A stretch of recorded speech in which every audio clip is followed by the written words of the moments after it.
Hi, everybody. My name is Greg Katz, and welcome to WeRSC's Inside the Trojans Huddle. Inside the Trojans Huddle is a game-like panel discussion with WeRSC columnists and staff writers. We begin with the pregame show. This is where we introduce our panel members of this edition of Inside the Trojans Huddle. And we also give you the latest football news, but let's first meet this week's panelists. Mark Culkin, WeRSC columnist, who writes the Monday Morass, Yay or Nay, Sunday Takeaways, in addition to regular season practice reports. Eric McKenney, publisher and editor-in-chief of WeRSC.com. And Greg Katz, that's me, your host and moderator of Inside the Trojans Huddle, and a weekly WeRSC columnist who writes the obvious and the not so obvious and IMHO Sunday. Well, before we kick off, here's the latest football news from the USC world. Wednesday is National Letter of Intent signing day. Trojans are expected to sign a limited number, if that many, of high school players. For all the latest information on signing day, make sure to check out WeRSC.com during the course of Wednesday. Class of 2024 four-star corner Aaron Butler, 6 feet 170 from local Calabasas High in Calabasas, California, committed to the Trojans at junior day. Butler's high school coach is former Trojans DB Kerry Harris. And speaking of USC's junior day, the Trojans hosted such notables as five-star USC quarterback commit Malachi Nelson and five-star receiver Makai Lemon both from Los Alamitos High, five-star defensive lineman and recruit Mateo Ungalele from Bellflower, California, St. John Bosco, and five-star offensive line recruit Francis Mauigoa from Bradenton, Florida, IMG Academy. Last week, Oaks Christian, class of 2023 tailback Johnny Thompson decommitted from USC, and as well as did linebacker Kuleani Makula from Kalua, Hawaii Punahou School, also entered the NCAA transfer portal.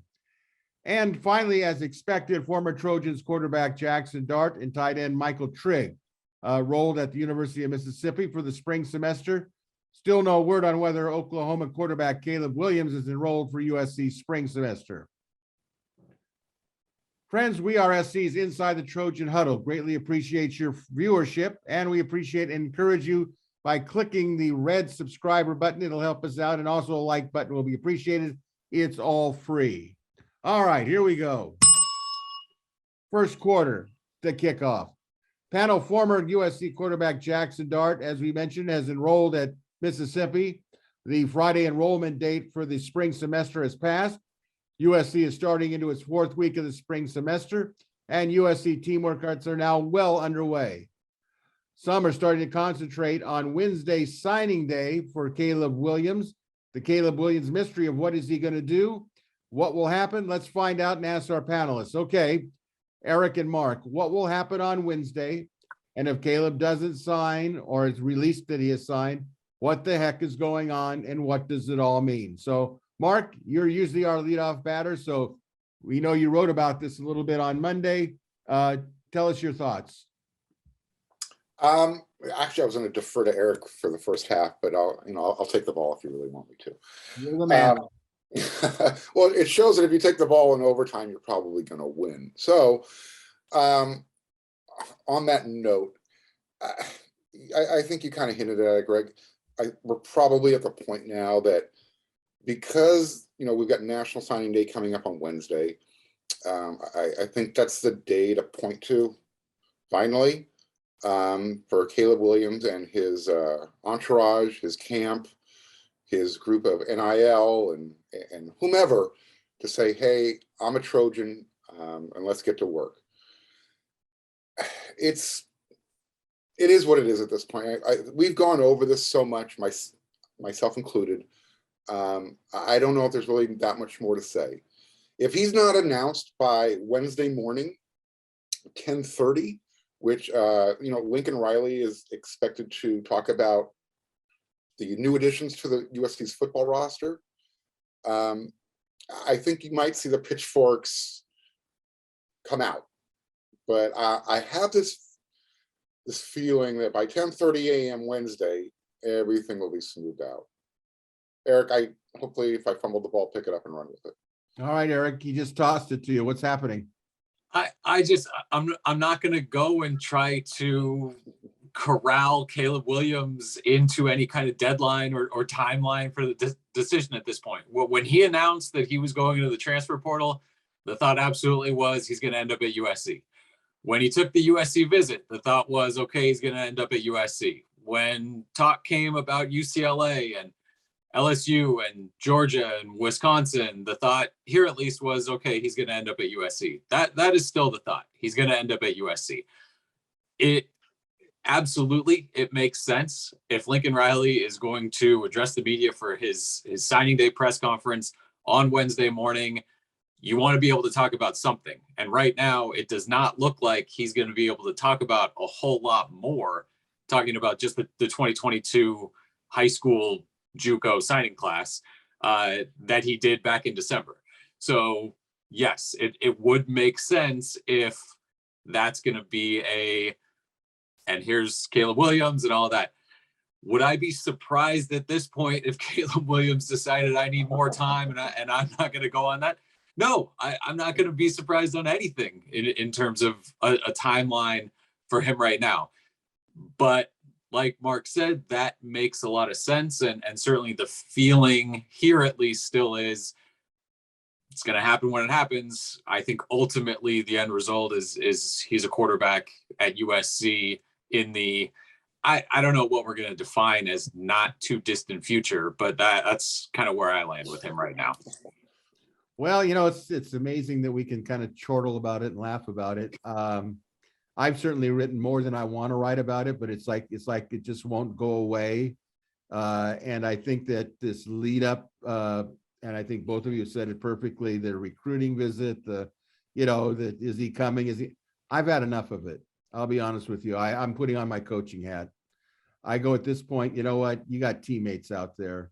I understand that he's basically a quarterback mercenary. You can take that as a positive, neutral, or negative comment.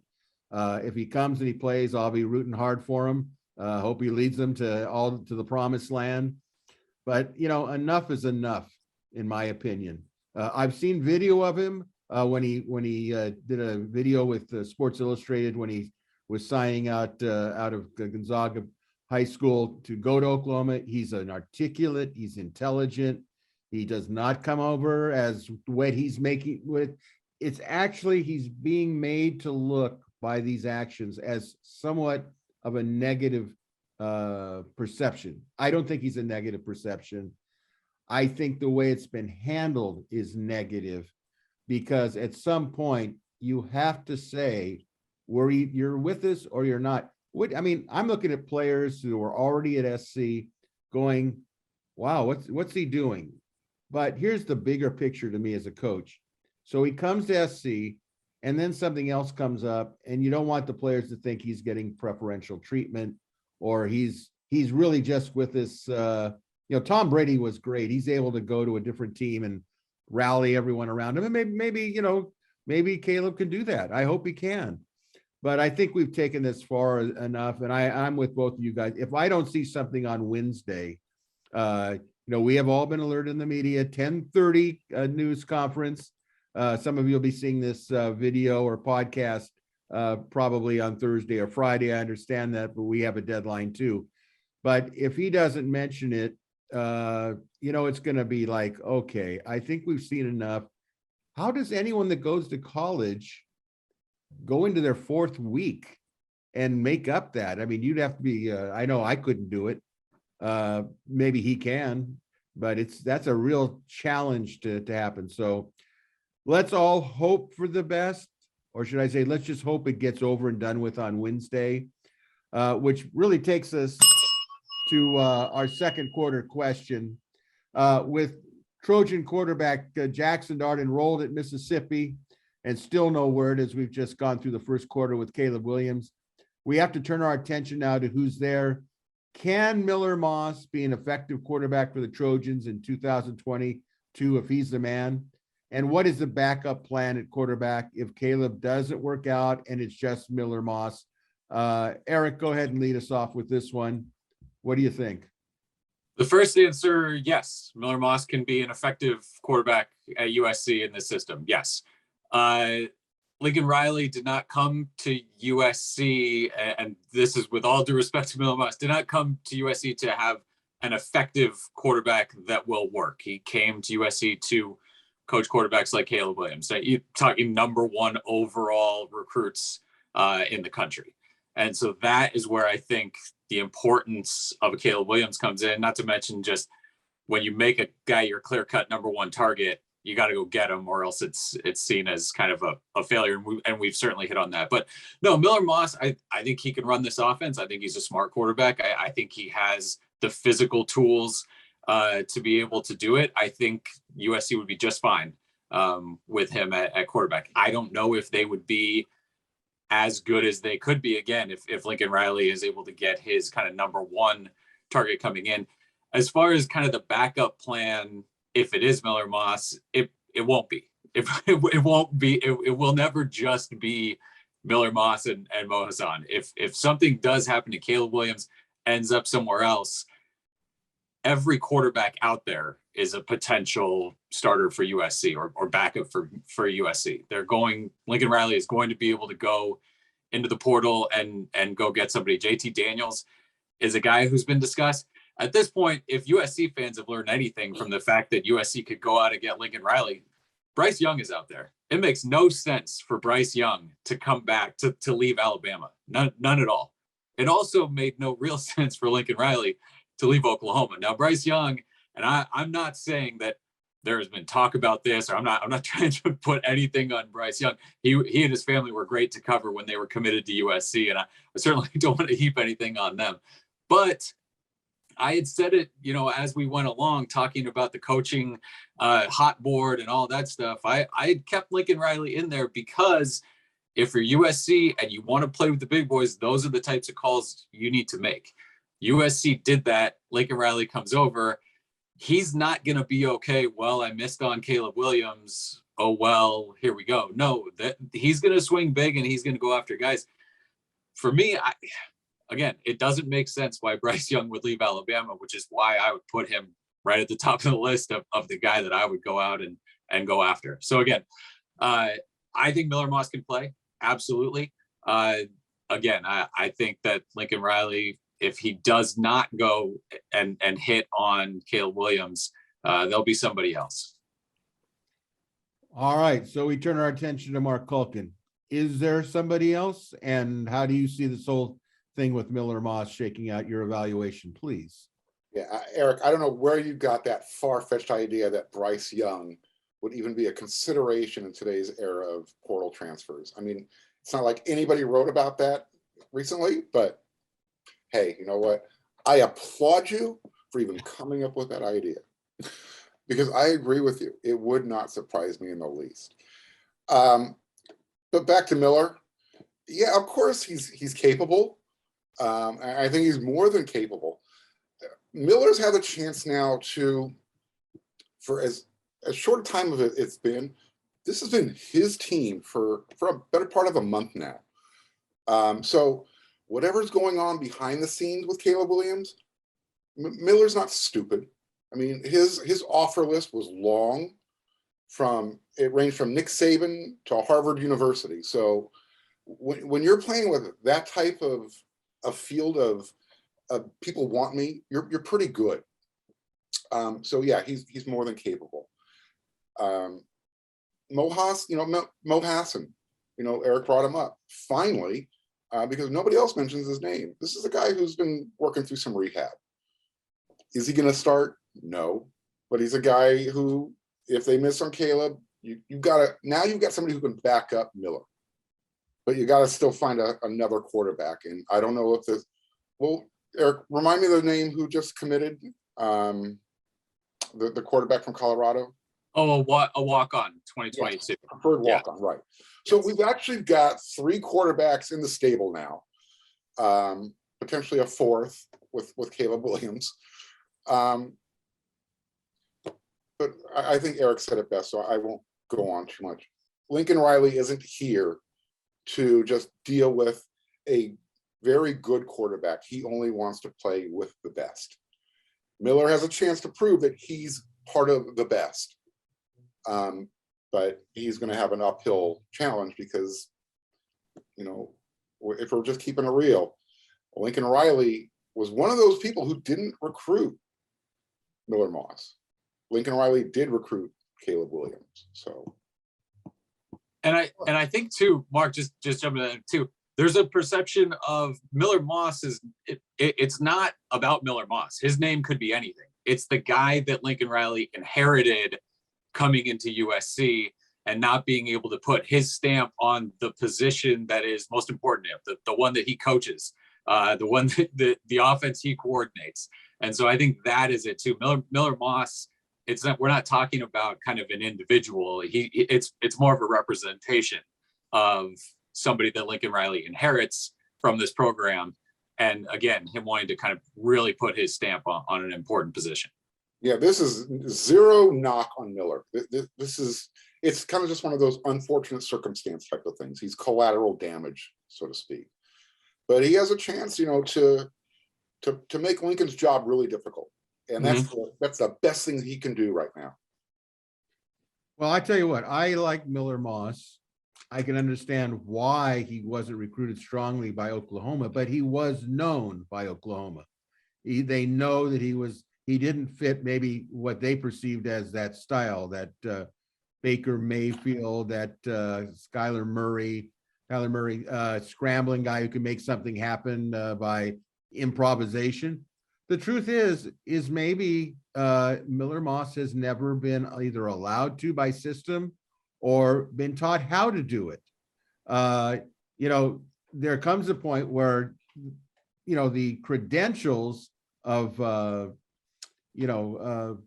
Lincoln Riley are going to come into like, you're the quarterback guru, teach him how to scramble, teach him how to win and go for it. Doesn't have to be pretty, but you can do it. He's got the arm. I think that really in spring ball, probably Lincoln Riley is going to learn more about Miller Moss than Miller Moss is going to learn maybe from Lincoln Riley at the outset, because I think of Miller Moss, one thing about Miller Moss, he reminds me a little bit of Matt Castle, kind of in the background, kind of, behind Leinart. Certainly Leinart had a legendary career, but look who lasted the most in the NFL, the longest, was Matt Castle. Now, I'm not saying that Miller Moss is Matt Castle, but strange things happen. I know that Miller Moss is incredibly coachable. He's really bright. He'll do everything that he's asked to do like a machine. And I got to think that he gets some coaching under Lincoln Riley, that he's going to surprise some people. Now, do I think if Caleb Williams shows up that Miller Moss is going to start? Well, of course not. I mean, obviously Jackson Dart didn't think he was going to get a fair shake, or at least feel he was getting a fair shake. But, I think what Lincoln Riley is looking at as a plan B, I mean, he's got to have a plan B, doesn't he? That the way the transfer portal is working, I could see where he says, okay, let me see what I have for spring. We're not playing any games. All the other positions, they've got to be taught how we do things here. But, after spring ball across the country, I don't know if any of the really, really good quarterbacks are wanting to be second string somewhere. And if they, I think he could probably get a transfer portal workable, serviceable quarterback out of the transfer portal if he thinks that both he and that transfer would have a chance of starting. So it'll be interesting to watch. I think it'll play itself out, but I wouldn't underestimate what Miller Moss can do. He just needs a chance. I don't think you can judge him on the Cal game because that was a different system, horrendous system in my opinion. So throw that out of your mind. Let the kid learn the new system. Hey, maybe he will be a diamond in the rough, but we shall see. All right, it's halftime. All right, take a deep breath. Now we're going to have something that I think is a little different question. So panel, the Coliseum has been home to the USC Trojan football for generations. Now, recall a special Coliseum event you may have attended that wasn't a USC home football game. Could be a concert, revival. This Sunday, they're having NASCAR or whatever they're doing in the Coliseum. But did you ever attend an event that had nothing to do with USC home football. Maybe it was Metallica. Mark, you ever go to an event at the Coliseum that had nothing to do with USC football? Sure. One that I can remember was actually, it was a Rolling Stones concert with a band called In Living Color opening for them. And I had no idea who these cats were, but I was blown away. I mean, it was just, whoa. Because it kind of broke the genre. These guys were, some hardcore rockers, but you would never known who they were or where they came from. So yeah, it was just a really cool concert. Rolling Stones, In Living Color, and I can't even remember who the other band was. There might have been just too much Mad Dog running around that night. So Do you remember what year it was by chance? no, 90s. Must have been good if you don't remember. Yeah, it was- Eric, what about you? Did you ever go to something at the Coliseum that wasn't an SC football game that you remember? Yeah, see, I've got a bone to pick here because again, the question you sent us ahead of time was what you just said, USC home football game. And then the question you threw to Mark was nothing to do with USC football, right? So that's where I am right now.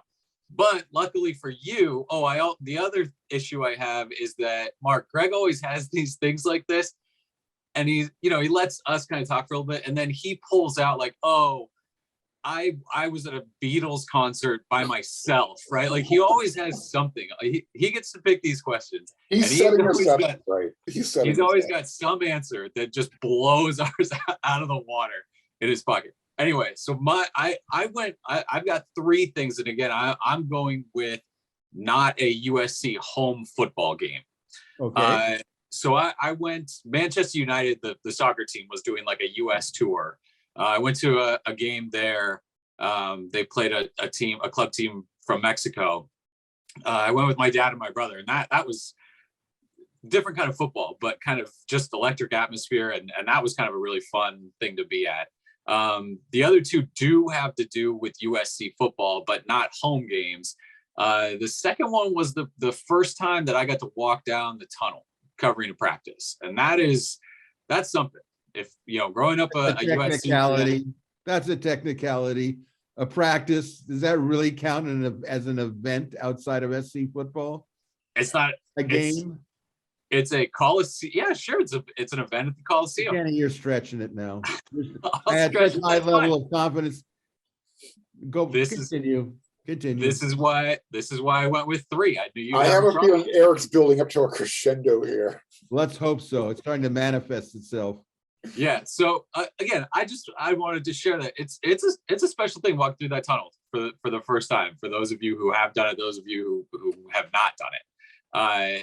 And then the third one is me in the future. We're talking 50 years from now, and now I'm looking back. Hopefully it's the Lincoln Riley press conference that they had there. This is not an event that they have typically done at the Coliseum, and that they pulled it all out for that. And hopefully we're talking in 10 years about a 3-time national champion Lincoln Riley being introduced there. So again, Greg, I had to throw everything at the wall because I know we're about to hear some once in a lifetime Coliseum event that you were at. Yeah. Greg's a member of the 50-yard club. Here it comes. Well, with an introduction by Culkin on that one, I have to start off by saying, before both of you were born, I will have to say, first of all, I can't be doing something wrong. We're drawing 10,000 plus viewers every week, and I appreciate our viewers. And I know I speak for all of the panelists here. We appreciate all your kind comments. So I'll tell you what I put. In 1959, Mark, when were you born? 1964, 65? 1967. So yeah, I wasn't even a clean in my father's britches yet. And McKinney, when were you born? Oh, just after that. Just after that. Which was 1983. 83. Very good, very good.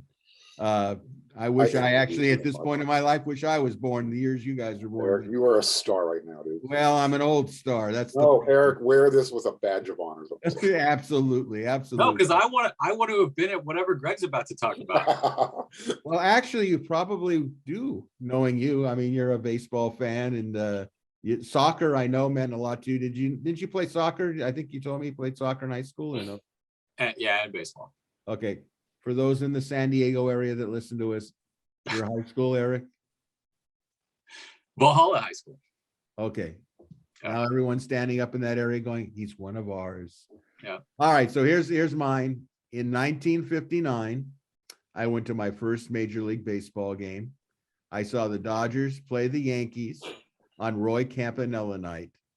It is one of the greatest nights in the history of sports in Los Angeles. Certainly one of the big ones in the Coliseum.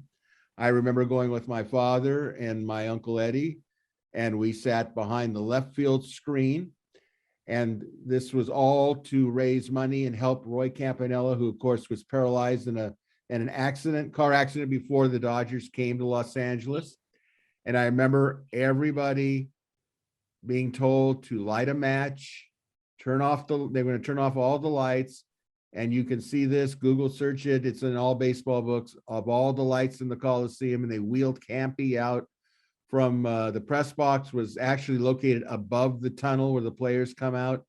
And they wheeled them out to home plate. And it was just absolutely stunning. I mean, it's not like today where people would flash their cell phones with the flashlight, but actually people lighting a match and holding it up in the air, or a Bic. Very touching. I remember specifically in that game, not to get too deep into it, but I remember that I was disappointed because Mickey Mantle didn't play. I do remember a relief pitcher named Ryan Duran, who threw the ball 100 miles an hour, wore big glasses like he was blind, and had a red handkerchief that he put on the back of his pants, and he would take it out and he would wipe his glasses. And then up came a guy named Carl Furillo, an all-time Dodger, and Ryan threw him a fastball that hit him in the ribs and broke his ribs. And that was kind of my memory to it. But the names that I won't go over were just legendary names for the Yankees, Andy Carey, a lot of these players. So I know people my age will remember that as a very special moment. So, all right. Now, before we move on to the third quarter, a reminder that you're watching or listening to WeAreSC.com's Inside the Trojans Huddle. This week's panelists include Mark Culkin and Eric McKenney, and I'm Greg Katz. We encourage you to check out WeAreSC.com, part of the On3 network, and become a subscriber to the best coverage of USC football, Trojans athletics, and I think you'll like what you're going to see. So check us out if you haven't done it before, and we welcome you to the site if you do.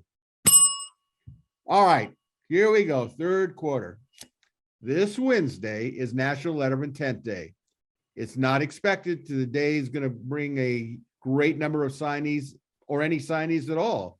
With that being said, who or what would you like to see signed by Wednesday? We're going to have a press conference at 10:30 Wednesday morning. I'm going to start this one off, and then I'm going to let these other two guys follow me on this one. I don't think they're going to sign a lot of players. I think I would like them to make the announcement that Caleb Williams is coming. But to me, my mind is so much focused on linemen, offense and defense. I would have liked to have seen Josh Connerly from Rainier Beach High School in Seattle, Washington. I would like to see him sign, but he's not going to do so until March. He will come visit, my understanding, to the USC. And if they can get him, no matter what happens on Wednesday, I will be happy if they can get an offensive lineman or two, and hopefully a defensive lineman. So, Mark, you take it away from here. It's going to be short. They're hoping for Caleb Williams to be able to announce his name. I don't know if they're anticipating anybody else, to be honest with you. Maybe one player, two, but these would be like late fill in. And I hate to say plan B, plan C guys, but that's where it'd be. So I don't know, Eric, you might have some secret stash hidden in your pocket that you want to talk about, but I don't know of anybody. Yeah, I've got a 50s Dodger game here that I can pull.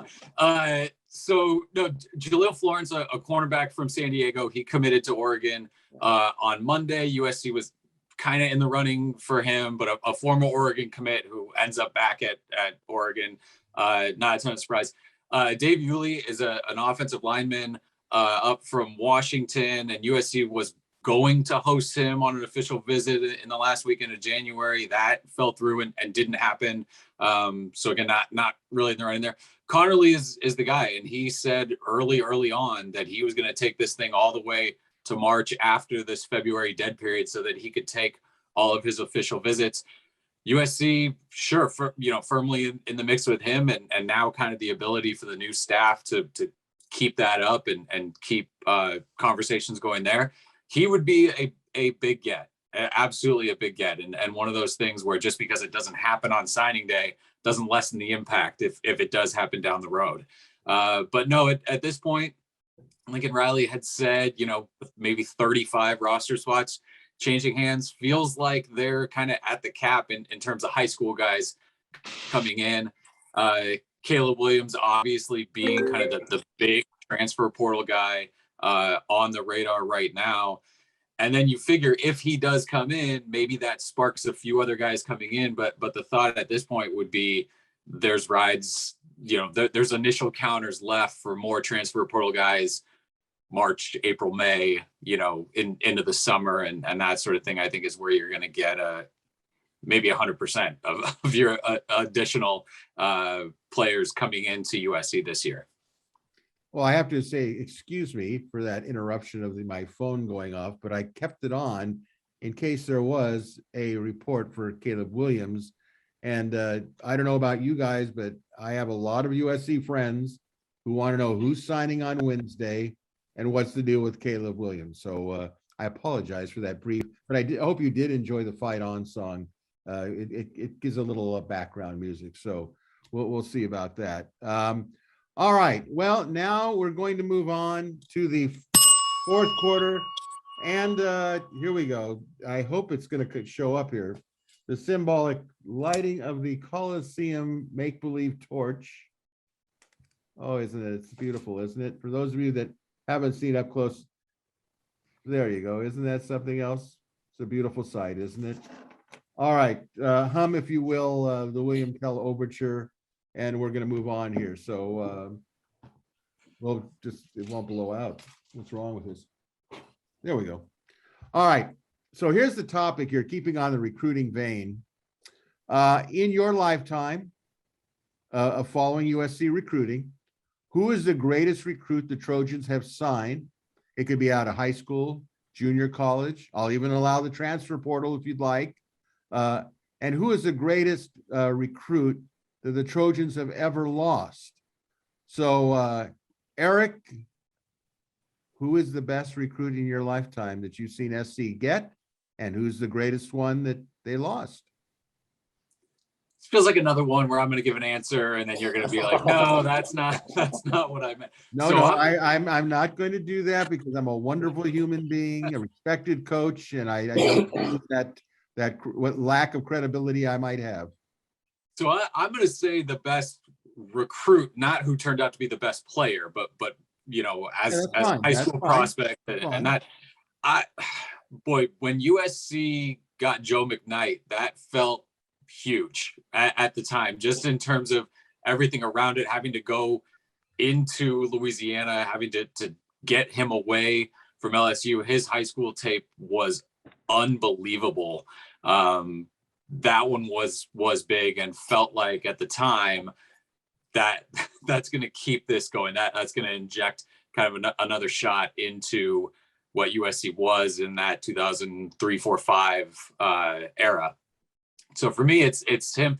Tyron Smith is another guy that I thought about. He was as much of a no-brainer. That is a first-round NFL pick as I can remember. And you could pick a lot of, I think, offensive linemen for that. But watching Tyron Smith, there was something different about him. He was thin coming in and not this like physically built offensive lineman.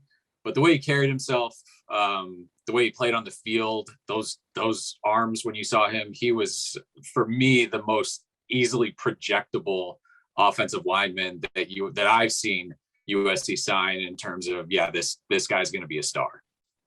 And then if you want, so the guy that they missed on, Patrick Peterson, who was Patrick Johnson at the time, came out for a USC Rising Stars camp.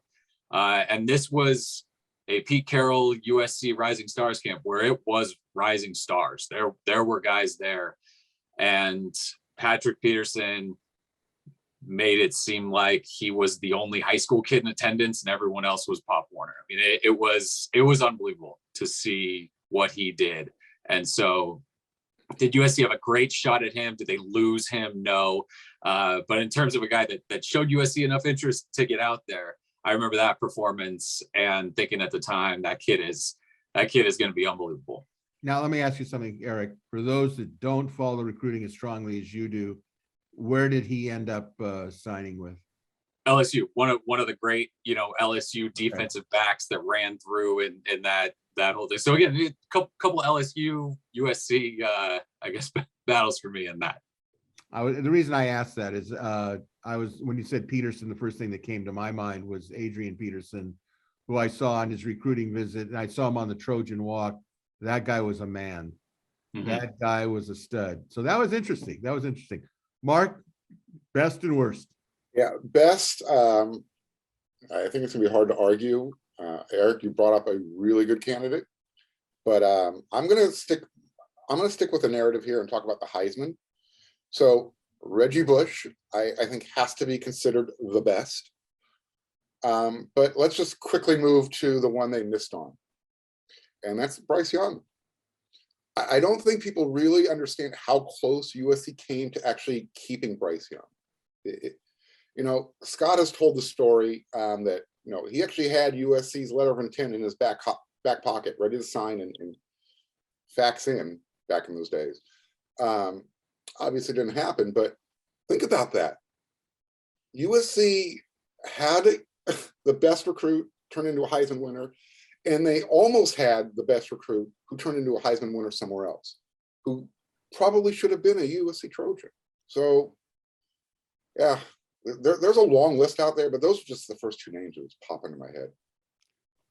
And you know what? I think it's a point well taken, because I don't know why we don't realize just how poor the Clay Helton era was when it came to perception, image at the very end. And that was a classic case, in my opinion, of Bryce Young going somewhere else when he really didn't want to go somewhere else.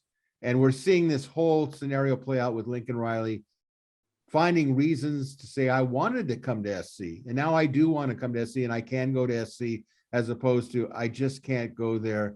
It's just all messed up. And now it isn't. So a coach does make a difference. So, all right, I will give my opinion, of course, being the long hair former 60s boy. I was in a debate here on this, and part of it was Mike Garrett, because he really started the modern era of USC football with John McKay winning the Heisman Trophy. That started it up.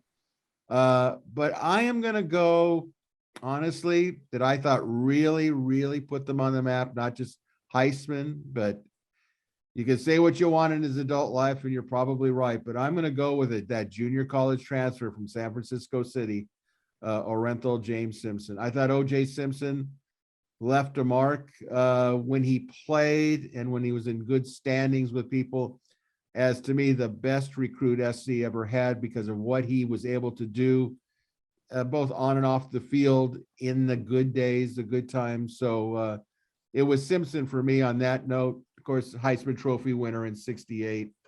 Now, the one that was lost, I don't know if they had as much chance of getting him, but I thought the one that I thought, and I'd seen play, that kept sticking in my mind was a young quarterback from Granada Hills High School who eventually went to Stanford.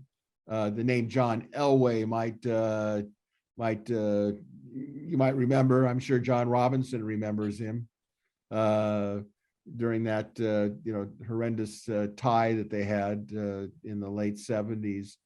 But John Elway was absolutely magnificent. I mean, I think any of these great players that you guys have mentioned, they're great players in any era. They are just that good. But John Elway in particular to me was so good. And his dad, Jack Elway, of course, became a coach, head coach at San Jose State for a while. Really, if you could have said John Elway come to SC, but I don't think SC was going to start passing the ball when they had guys like Marcus Allen and some of the others, Charles White in the backfield possibilities. So, all right, let's head to overtime. And we got a good response here in overtime, which means we're going to take our panel and we're going to have some viewer listener questions regarding USC football on and off the field. And for those of you that would like to be part of the show, and we'd sure love to have you, if you'd like to submit a question that we can answer here on Inside the Trojans Huddle, just go to either the Gary P. free message board or the We Are SC members boards. From there, you'll see the topic thread regarding the taping of our show and what show it's going to be. So let's start off here with question one, guys. There doesn't have to be anybody starting it. If you just want to jump in, that's cool with me. This is from question number one is from Hip Phoenix in Seattle, Washington. It says, we know about Lincoln Riley's achievements at Oklahoma. Aside from those, what is it that you like about him, either as a coach or as a person? Which one of you guys wants to go first? Okay, Mark, nice of you to volunteer. Okay, so I dropped a nugget earlier, what was it, just the other night. Lincoln has already shown that he is not going to mess around with discipline. He's not going to let any bad habits kind of formulate with the team. So he's already laid down the law. Do not miss class. Do not be late to the team meeting or to the team meal, because if you do, everybody pays the price. And it's not just a position group, it's the entire team. So I don't know about anybody else, but I'm not a big fan of doing 137 burpees at 4:30 in the morning before I've had a chance to even have a cup of orange juice. So I really appreciate that. And then I'm gonna drop this later, but I'll put this here on the podcast now. Something else he's doing to show how serious he is. It's not just about being physically ready. You better be mentally ready with his scheme. The team is being tested weekly. They have to know the information. And if they don't know the stuff, they're not going to be playing. So Lincoln is taking it to a whole nother level as far as making sure this team is going to be adequately prepared for practice and for games. Eric, what do you think? What is it that you see that you like about him, either as a coach or as a person or both? Yeah, so Mark kind of that's coach and person, right? The personality and what he needs. But as far as just on the field stuff, the first thing that I heard about him talking to people who covered him at Oklahoma, he's such an offensive sort of mad scientist. There's nothing that's kind of off the table for him in terms of, can we do this? Can we do this? How can we fit this? How can we fit this? Always learning, always kind of tweaking stuff. But what comes first in every single thing is, can we block this? How does the offensive line look? Can this actually happen? And I think for an offensive guy who's so seemingly kind of quarterback driven and wide receiver running back, the fact that he has that in him, the importance of, no, it's offensive line first. We can't run anything if we can't get it blocked. That for me is something that stands out, just because it had been a long time since USC feels like it has been kind of all in on the offensive line in terms of bringing guys in and development and running schemes that fit what you need to do as an offensive line. And so that was something for me that really stuck out. And I think USC fans probably end up seeing that in the spring and in the fall and throughout his tenure. Well, I like the discipline. I think that it's like when I was in the classroom for so many years, you can't teach anything if you don't have discipline in the classroom. I think he gets it. I think what's going to be interesting to me, even though this is what I like about him as a coach, is when we find out what really happened one way or the other with Caleb Williams, how I'm going to personally look at how he disciplines his team and whether he, in the process, was not as disciplined in dealing with Caleb Williams. He knows Caleb Williams. I don't. But I want to see what they actually did allow him to go past the deadline. That's discipline to me. Whether he signs on Wednesday, that's discipline to me. Not his fault per se, but how much was enough is enough. And what I do think he brought, and I really want to emphasize on what Eric said, was this offensive line thing. This comes down to credibility. When Clay Helton said it, I had no credibility with him. He said it for years and it wasn't happening. He wasn't recruiting. But I do know, because I watched Oklahoma play, and I do know by what he said and what he proved on the field, that he's going to bring in offensive linemen. And that's what I like about him. He knows what they need. There's no question about it. And so I respect him for that. And that's what I do like about him. All right, let's move to question 2. This is from the Trojan Night in San Francisco. How many more players do you see transferring in after spring ball, and what positions would they be? Eric, go ahead. We'll start with you just to keep the thing rolling here. Whatever the number is that they can get to and hit those initial counters, however they're going to figure that out. We talked about Caleb Williams has a deadline of Friday. Well, is it really, or can they, figure that out? So SC will figure out whatever the number is that they can get to. That's what they're going to get to. There's still guys that could come in now, and so trying to figure out during spring ball or after spring ball or that sort of thing. But I'd guess another double digits at this point, 8 to 12, something like that. I think that you need maybe another offensive lineman, maybe a couple in that front 7, maybe 3 or 4 linebacker, defensive line.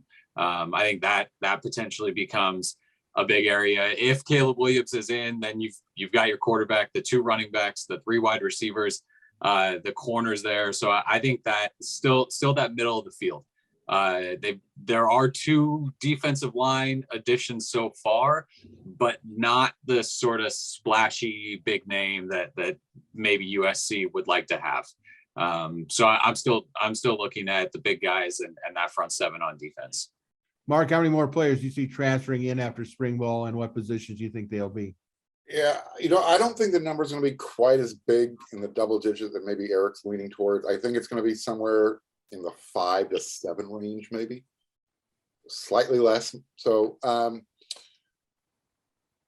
it'll definitely be on the defensive side of the ball. I think they're more content with the group of offensive linemen that they already have. Plus, knowing they're going after Josh Connerly, maybe one more out of the portal, but I think the emphasis will be on the defensive side of the ball, particularly in the trenches.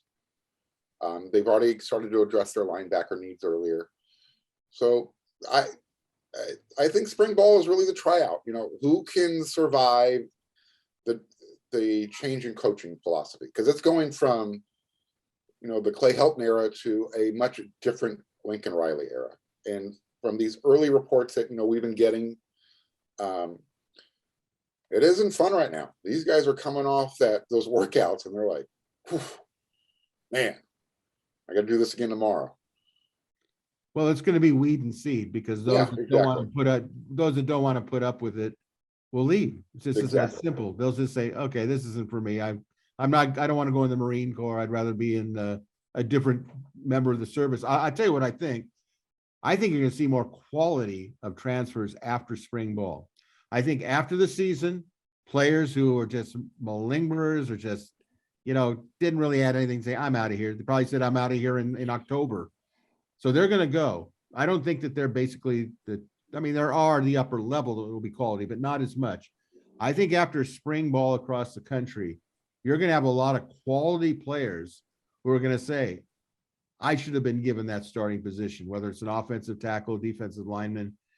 And they might say, look, I think I could go to USC and I think I could start. They might be getting a bigger selection of quality from after spring ball for guys who are, let's say, we're really competing. Now, does that mean that teams are going to have a depth chart maybe we won't see any more depth charts after spring ball, because no coach in his right mind is going to say, well, I don't want him to think he's second string. Otherwise he's going to transfer out.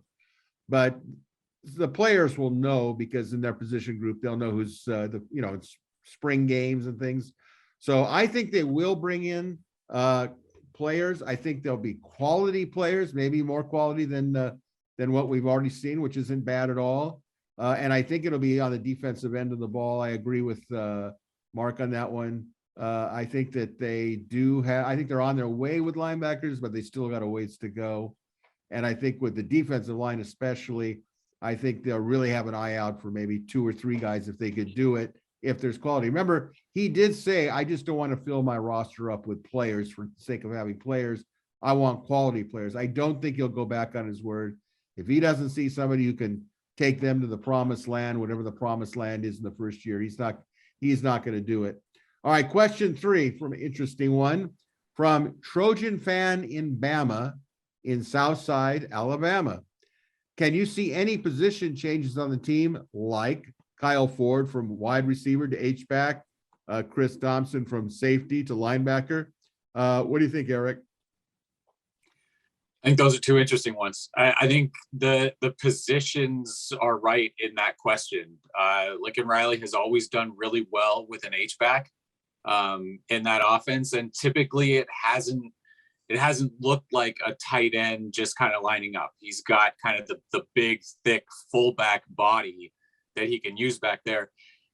Scanning the roster, it doesn't seem like there's maybe that guy, that body type right now that jumps off the page. All the running backs are kind of that same size. There isn't that, big bulldozer back there. So again, if you can get a wide receiver or a tight end to kind of put on that weight, I think that makes sense. And then Oklahoma's defense and Alex Grinch's defense kind of overall too has always had kind of what it felt like Todd Orlando wanted Drake Jackson to be, that sort of maybe moderately undersized defensive end that can go outside and just rush the passer and play that outside linebacker position.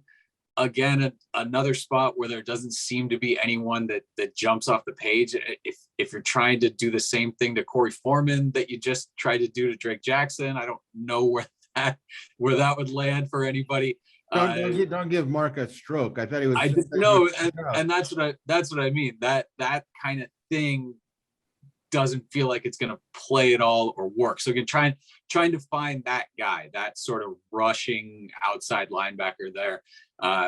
Drake Jackson left. Hunter Echols went to the portal now at Arizona, and Giuliano Falanica. Those were the scholarship guys listed as outside linebackers. I think there's guys, a Rajon Davis or a Julian Simon, a couple young inside linebackers.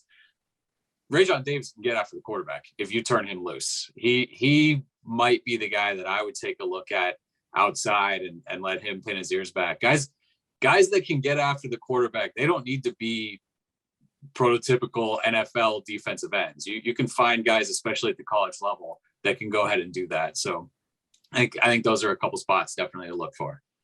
All right, Mark, have you recovered from your stroke yet? Yeah. You're ready to go?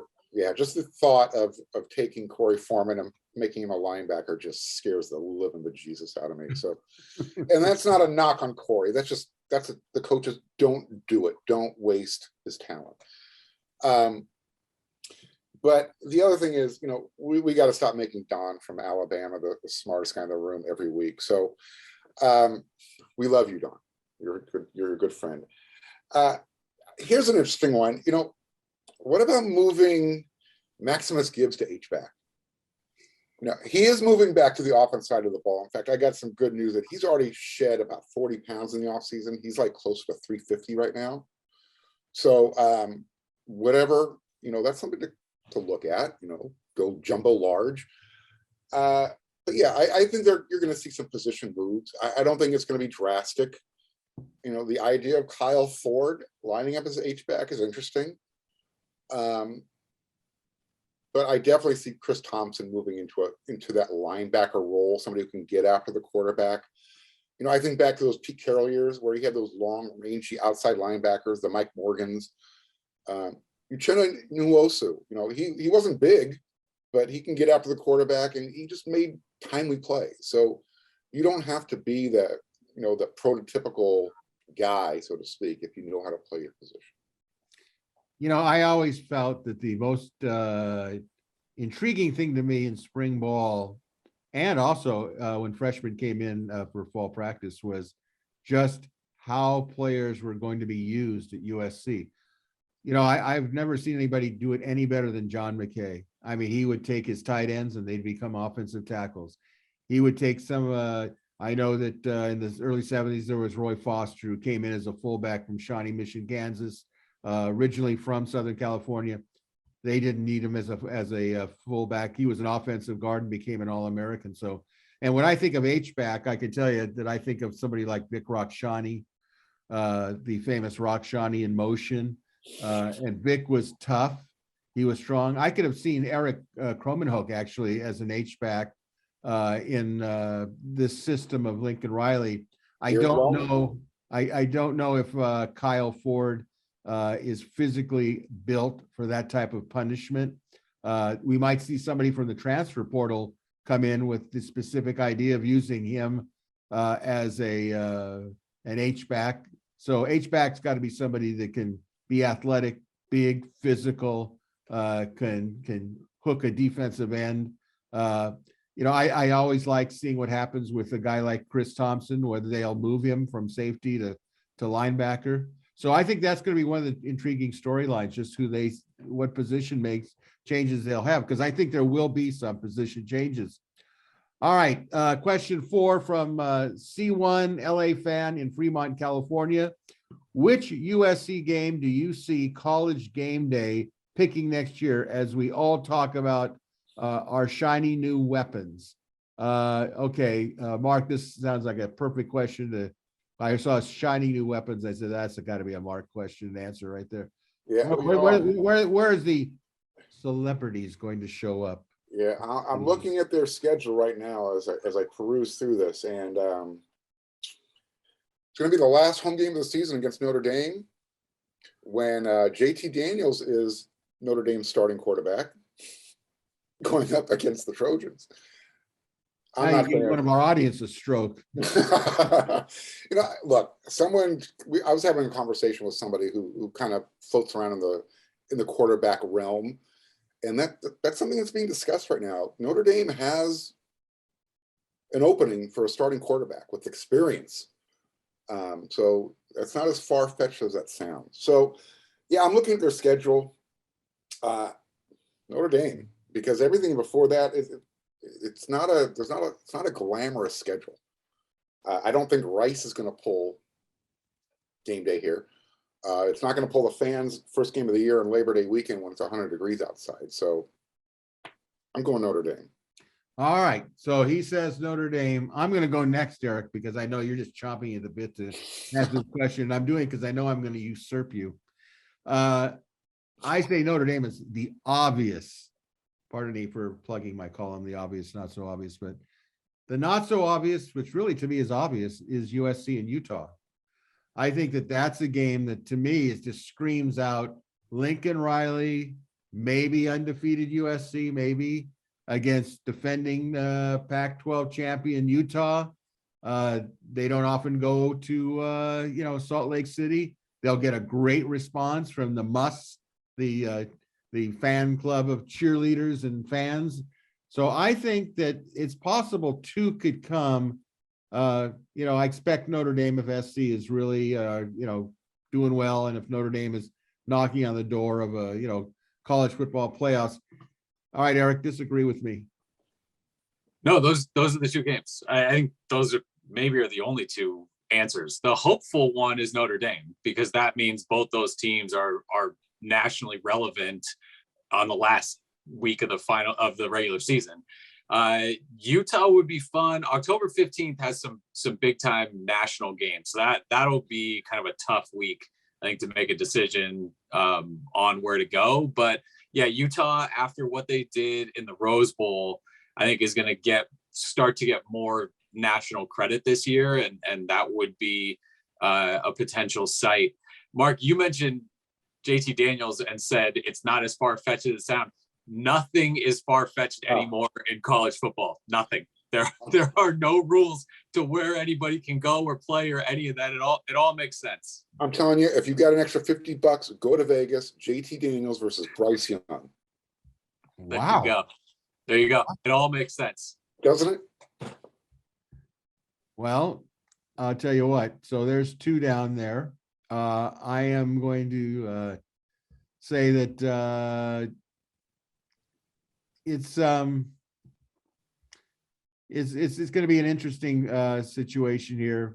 But since I already jumped into that, I want to go into question 5 from Doe 55 in Sacramento, California. Assuming that 1, Caleb Williams is our #1 quarterback. 2, our staff continues to dominate the transfer portal through spring and summer. And 3, the team stays relatively healthy throughout the season. How do you like our playoff chances? I'm not asking about winning a national championship, as it will likely take a couple of years to build depth in the trenches to compete with Alabama and Georgia. I'm strictly talking about winning the Pac-12, beating Notre Dame, and sneaking into the Final Four. Eric, you got the first shot at this one. I mean, off the bat, no. That turnaround job is crazy to do that in 1 year. You start looking at the schedule and who they miss and where they get teams and that kind of stuff. And it is something where it's so hard to guess, right, on what happens in, say, the ACC or the Big Ten or some of those other programs. Do their champions end up with 2 losses? So that part of the playoff thing is tough to predict. I don't see USC being able to do that right now. Talk about the offensive line being probably pretty good, probably not great. The defensive line for me right now has a lot of questions, again, up the middle, at linebacker, in the middle of the defensive line, that sort of stuff. I'd love to come back to this, August, and see what it actually looks like, because I didn't count all the ifs in the question, but I think there were a handful that we were supposed to answer right now. So no, I think, again, what USC is going to get now is the benefit of the doubt that they usually have gotten from national media with Lincoln Riley, if there is Caleb Williams and that sort of thing. The Pac-12, when USC is down, does not get the benefit of the doubt in anything. And so if USC can do that, yeah, it's more likely. I'll go ahead, and 2023 is kind of when I would start to, hey, maybe they can put a push together for a playoff spot. Right now still seems pretty far away for me to start talking about that this year. Is it far away for you, Mark Culkin? I was just going to say, Joe, the only thing Joe left out of his question was, other than that, how was the play, Mrs. Lincoln? Because he pretty much qualified everything you need for USC to have a chance to sneak in to the, to the 14 playoff. So yeah, if all those things play out well, and again, if USC does have a relatively weak schedule this year, sure. Would I feel confident saying it's going to happen? No. I think USC, if all these things happen, 10 wins is not out of the question. So I think that's probably the bar to reach for, just because there's so much to fix that's been going on for the last few years. So, let's set a reasonable expectation level. Well, I was thinking that SC would be back within 2 or 3 years if they got a little luck this first year on who they recruited and how they, if they're 4-8 and they finish 8-4 this year, that's reasonable progress to me. There's momentum built off of that. Okay. Even if they win the Pac-12 South Division, which I think is going to be a challenge because I think Utah is on top of its game. But they could win the South. Obviously, they're not going to play Washington or Oregon unless it's in the Pac-12 title game. Beating Notre Dame will be interesting. I think Freeman will do an okay job. I don't think he's Brian Kelly at this point. Brian Kelly was a defensive coach. I always get worried about when you face a defensive coach, they can hold the score down. I don't know this year, of course, that SC's defense is going to be, I think it'll be improved in some areas. I think that, I thought that Mark made a great point. When you take a player like Drake Jackson and you completely mismanage him, I have a feeling that this group is going to know where guys should be and what they're going to do. I don't think they're going to sneak into the Final Four, so that's one of the ifs that you can eliminate. But if they can have a winning record, could they beat Notre Dame? I think it's possible if they're. Depends on what Notre Dame has. Do I think J.D. Daniels is going to be the quarterback in Notre Dame? No, I do not.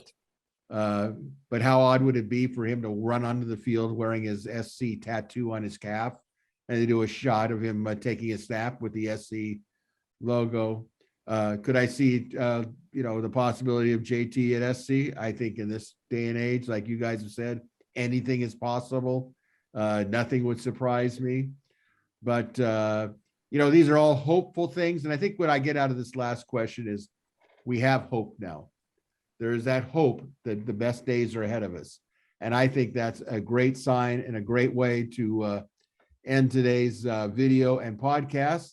So as I said, this wraps it up for this edition of Inside the Trojans Huddle. Big thank you to this week's panelists, Mark and Eric.